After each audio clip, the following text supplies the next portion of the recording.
I'm Paul Lewis with the Eno Center for Transportation. Thank you all for joining the webinar.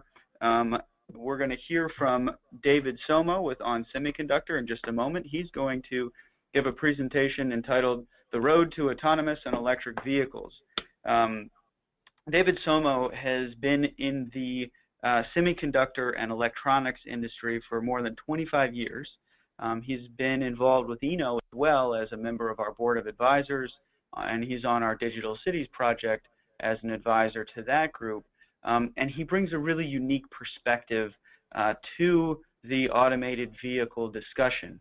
ON Semiconductor is, in fact, one of the leading deliverers of components that make vehicle automation happen.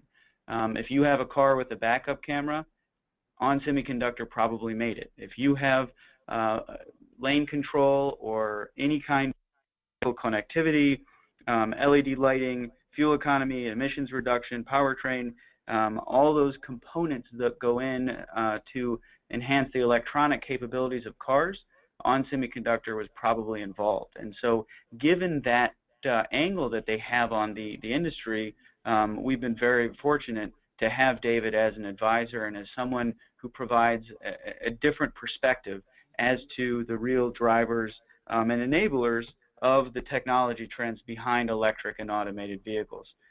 So I'm not going to belabor more about David's background and his expertise, and I'm just going to turn it over to him. He's going to talk for the next 15 minutes or so.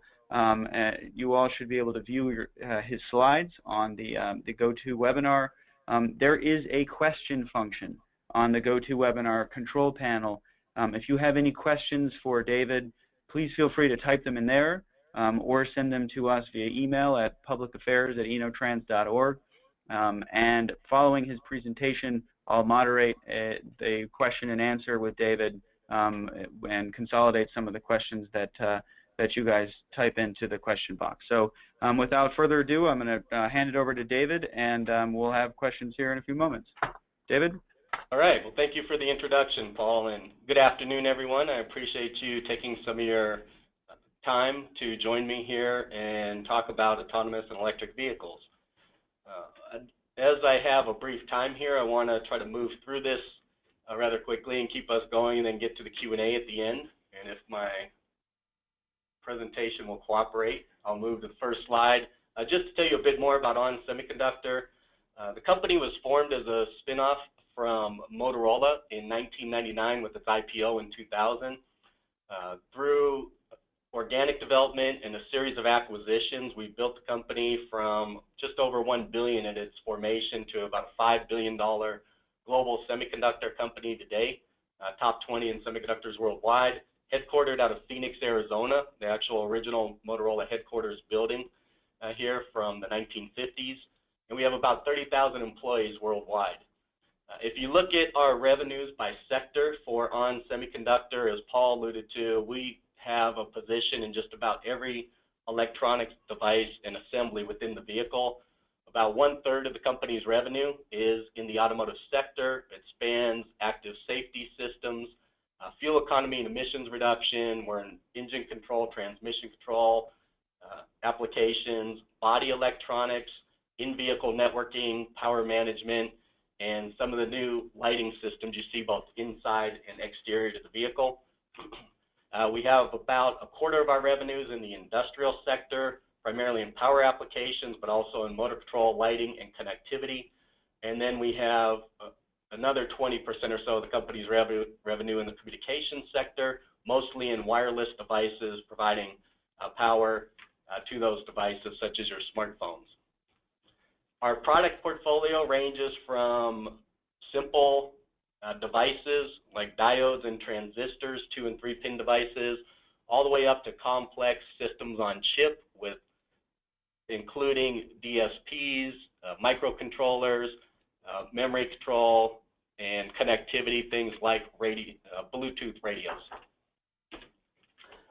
Moving on, talk a bit about the automotive megatrends and how that relates to the AV and EV discussion that we have here.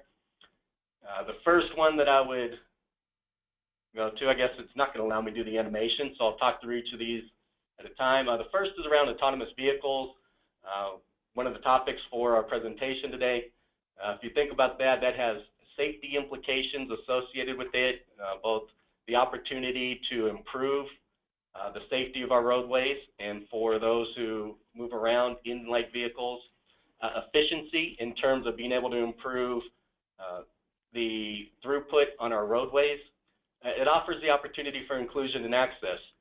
For those who may not be able to operate a vehicle on their own, it gives them access to vehicles as we eventually move towards the long-term point of self-piloted automobiles. Some of the key enabling technologies there are a variety of different sensors that all have different modalities associated with those, ranging from image sensors that you see in the vehicles today, where ON Semiconductor actually has about 50% market share in providing the image sensors that go into cameras for backup applications, for in-cabin monitoring, for surround view, and other emerging capabilities. Radar, LiDAR, and then other areas like GPS and 3D mapping to help create a holistic view of the environment around the vehicle and how the vehicle should respond to that environment and navigate it safely and efficiently. The second trend is around connected vehicles, and that's vehicle to vehicle and vehicle to infrastructure. Different technologies are emerging associated with that. The vehicle to infrastructure side, it's more around DSRC and 5G, with some capabilities potentially in Wi-Fi, DSRC being built on top of that technology. And then within the vehicle, you get both Wi-Fi, Bluetooth, and of course, we all have our smartphones in the vehicle, so that provides another means of connectivity wirelessly, while you have things like USB in the vehicle for wired connections. Security is a concern in this area as you begin to connect vehicles and need to ensure that the communications between the vehicles and the information that exchanged is secure. We certainly don't want to have somebody hijack one of the vehicles by being able to break into the connectivity or the engine control, steering function, braking function, or other areas. So that is one of the concerns of the automotive OEMs. And the final area is around vehicle electrification.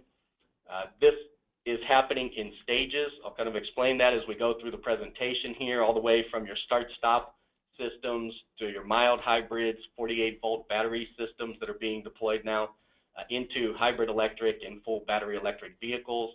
The key enabling technologies there are around silicon power devices that operate at very high voltages, up to 1200 volts.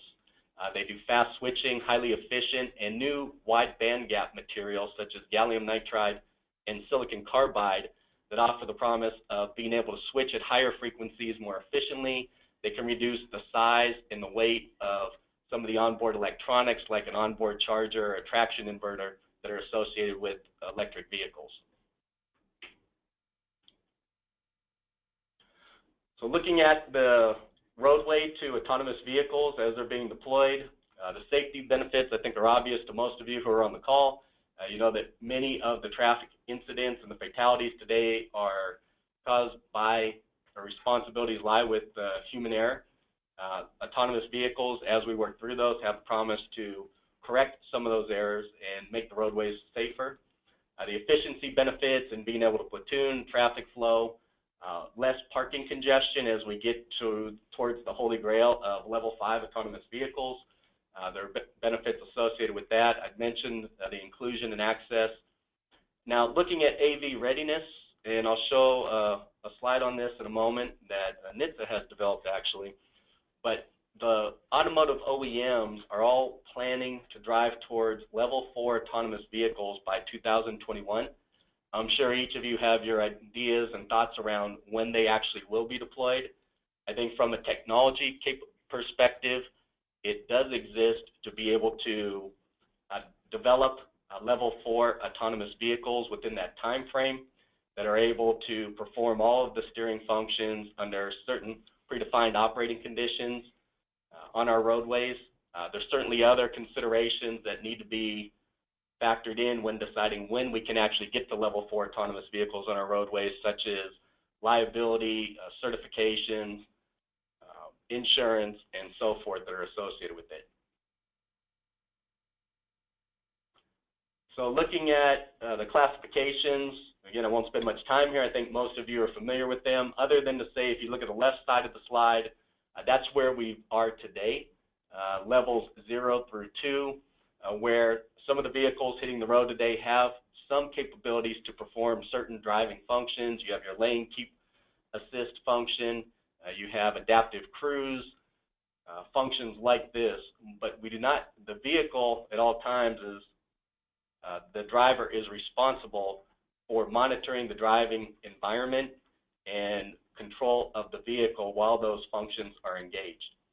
As we move to the right side, you get to the highly autonomous vehicle levels, levels 3, 4, and 5. That's where the vehicle now comes in and is able to not only perform some or all of the driving functions under certain conditions, or at level 5, all driving conditions, but also monitors the driving environment and is able to take corrective actions to some degree, depending on the level of autonomy and the capabilities built into it.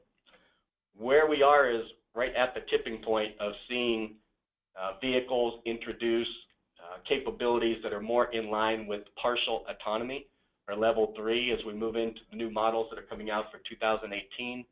And again, with the automotive OEMs generally targeting 2021 to achieve level 4 autonomous vehicle deployment on our roadways.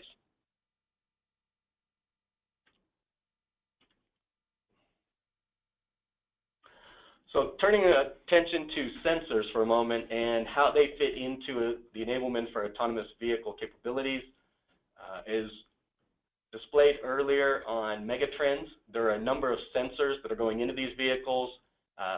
Ultrasonic sensors have been around for some time. That's your basic backup system or park assist system that lets you know how close you are to objects surrounding the vehicle.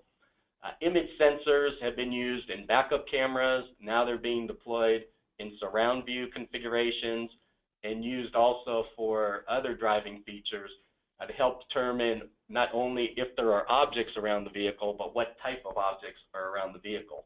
So the benefit to image sensors, obviously, that they have the ability to not only detect objects, but recognize those objects and determine what should be done in response to them.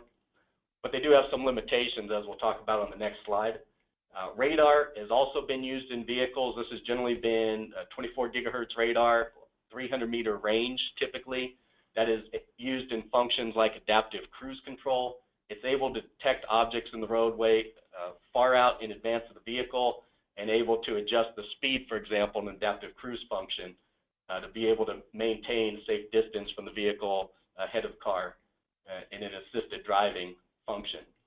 And then the new modality or sensor that's emerging is LiDAR sensors or light sensors.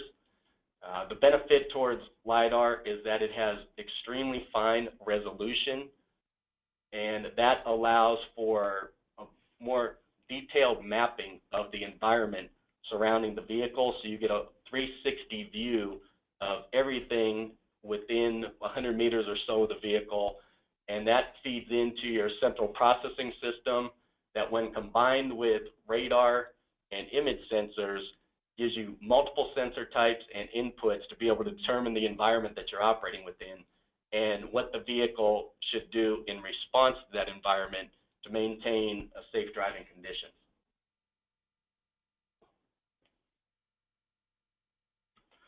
So looking at the sensors in a bit more detail, the image sensors, as I mentioned, they are very good at recognizing devices in addition to identifying them, but that's within good driving conditions. So where you have adverse weather conditions, poor visibility, the image sensors are not as effective as some of the other sensors like radar and LiDAR.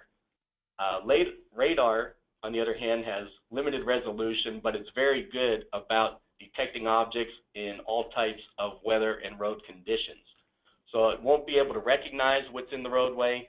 It doesn't necessarily give you the type of resolution you want to deal with smaller objects and understand how they impact the path that the vehicle is on and what should be done in response to it, but it does alert you to larger objects that are anywhere out to 300 meters around the vehicle. And then LiDAR, the newest one coming in, it does have some limitations under certain weather conditions. Generally, it's much better than image sensors in terms of its ability to see the environment, but it's unable also to identify objects. It can't detect the differences between what may be text on a traffic sign, as an example, or a roadway sign that's lit up. So it's important to be able to bring these sensors together in a fused environment so you're getting a full accounting of the environment that you're operating within and what the vehicle should do in response to maintain its operation on the roadways.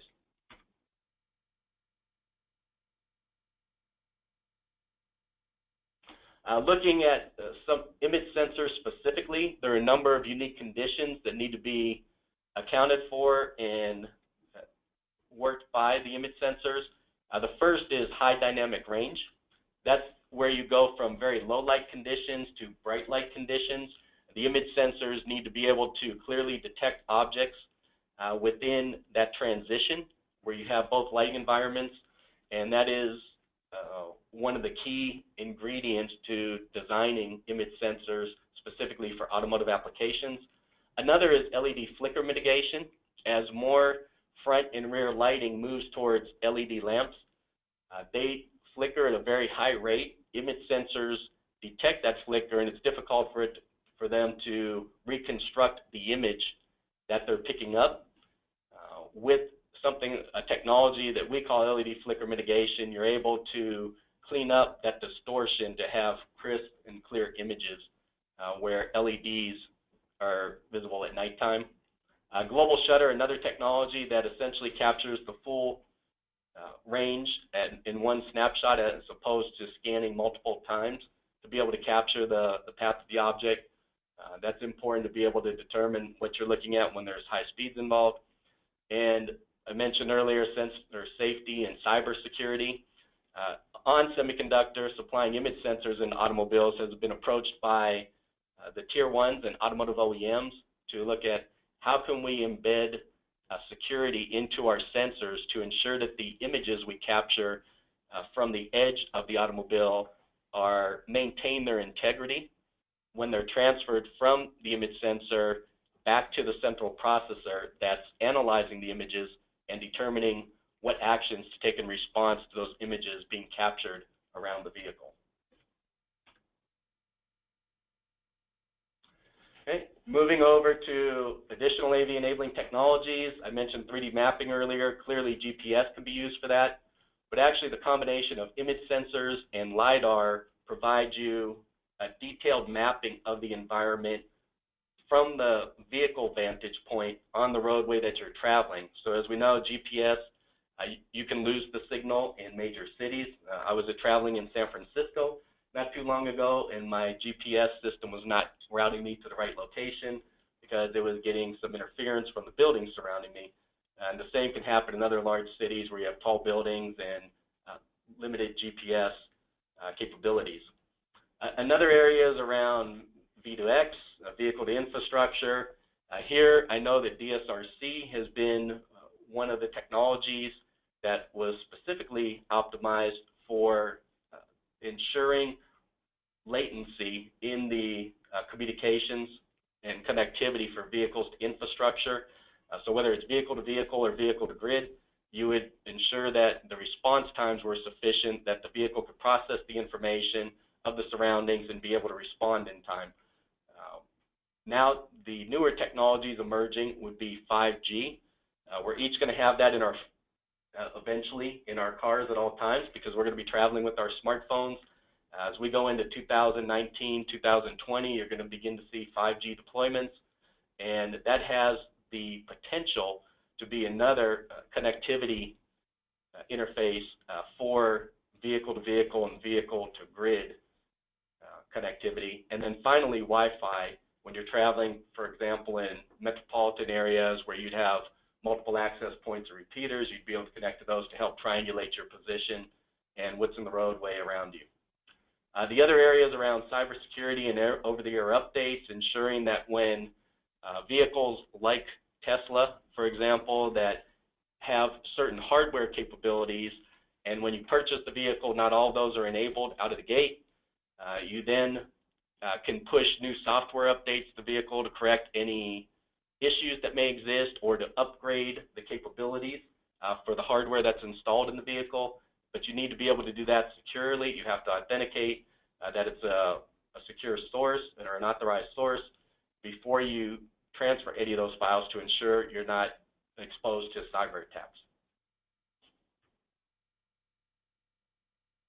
Going into the regulatory enablement around autonomous vehicles, and I'll move through this quickly because I think most of you know this or have been involved in it in some way. Clearly, there are a number of considerations when you're determining the framework for vehicle performance. This was published by NHTSA as it came out. Sorry, let me go back. If you look at the safety assessment letter that they've suggested be supported by the automotive OEMs as they develop different levels of autonomy in their vehicles and deploy those to the roads to understand what conditions they can operate within, when they are able to operate under control of the automobile, and when they should be operated by the driver or the pilot that's in the vehicle. That's part of the list. But to get these vehicles deployed on the road, we really need to solve some of the challenges that are out there that have been broadly talked about, but we are working our way gradually towards solutions. One of those is around certification. Should that be done at the federal level so we have consistency to operate vehicles that are certified for certain levels of autonomous operation across municipal and state borders, so it's consistent when you travel throughout the U.S. Registration has traditionally been a state function. Is that where it should likely reside? Liability. How do we determine the liability for something like a level 3 vehicle when it says it doesn't understand how to drive under the condition that's happening in front of it and wants to transfer control back to the pilot? How quickly can they be expected to regain control and steer clear of the obstacles or the problem situation? And who's responsible for it during that transition time? And then the road operation typically has been at the state level as well, so I think that is reasonably well defined. Okay, moving over to electric vehicles. If you look at EVs, what's driving it is really better fuel economy and reduced emissions. We're expecting to see about 30% growth in HEVs through 2020. Last year, there were about 2.3 million vehicles in total. Only a small percentage of those were EVs, the vast majority being hybrid electric vehicles. I think by 2020, you'll see almost 11 million vehicles, growing to 18 million by 2025. I can tell you that each of the automotive OEMs now is getting on board with developing EVs for the 2020 to 2025 timeframe as a broader part of their overall vehicle lineup. And China is one of those pushing aggressively to deploy EVs, where they're controlling with the number of registrations available to help clean up the pollution that they have throughout China. If you look at the different types of electrification or different levels of electrification, you can start at the top, which is your internal combustion engine, moving down towards your Toyota Prius type vehicle, a hybrid electric vehicle, which has limited ability to travel on the battery charge and generally relies on the gas engine. Plug-in hybrids certainly can travel further, and you can recharge those without having to generate the energy from the battery to recharge, or from the combustion engine and operation of the vehicle to recharge it. And then you can move all the way down to the BEVs, or full battery electric vehicles. That's where you have the electric motor, entirely no combustion engine, and where they're working there is on the ability to extend the range of these vehicles and reduce the charging times to make those more economically viable and valuable to consumers who are purchasing vehicles. Looking at where we've come from and the impact it has on emissions reduction, the start-stop systems are the rudimentary systems. Moving to 48-volt echo drive or battery-driven systems to augment the 12-volt capabilities and provide other functions in the vehicle that need additional power to it that the 12-volt batteries are not able to provide effectively. Then going to the plug-in hybrid, and finally the full electric vehicle where you no longer have the combustion engine. Now, in order to enable those capabilities and the electrification of the vehicle, there are a number of semiconductor devices that go into it. I won't go through all of them, obviously, but it gives you an idea of the different subsystems that are connected with electric vehicles and the types of semiconductor devices, the voltage ranges that are going into these vehicles, ranging from onboard chargers that are using silicon 650-volt devices today, moving to newer materials like wide bandgap for better efficiency and smaller, lighter onboard chargers, over to the main drive or traction inverter that's up to 1200 volts, and using IGBTs today, moving towards silicon carbide devices that, again, switch at faster speeds and help reduce the size and the weight and improve the efficiency of the traction inverter in the automobile for electric vehicles. Okay, and then the takeaways here quickly, so I have some time for questions. Transportation is certainly seeing disruptive change now between autonomous vehicles and electric vehicles. Both of those are key drivers for the automotive industry as we go forward. The electric vehicles are generally controlled but do need things like charging infrastructure put in place to make those viable to deploy broadly.